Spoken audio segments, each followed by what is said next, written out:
बर्तन मांज रहे हैं हमारे बाबूजी। ये बहुत अच्छे मांजते हैं बर्तन। बैठे हुए हैं। पतो हैं तब भी सुख इनको नहीं है। माँ बाप की सेवा यही होती है।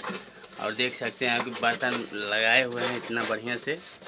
अब यही होता है कि आजकल का पतो आई तब भी सासू और माँ को और ससुर जी को काम करना पड़ता है। तो बाबूजी आपको कैसा लग रहा है?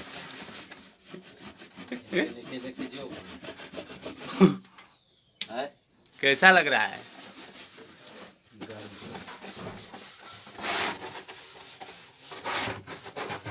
तो माँ जी आपको कैसा लग रहा है पतो मतलब रहने पे ना रहने पे?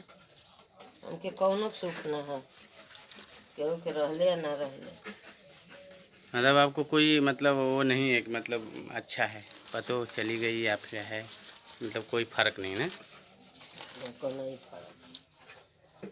तो आप क्या क्या कर लेते हो? मतलब देखिए इनकी पतो खाना कर रही थी गैस पे और ये काम बचाने के लिए देखिए चूल्हा पे काम हो रहा, मतलब खाना बना रही हैं। ये होता है संस्कार, ये होती है पुरानी यादें।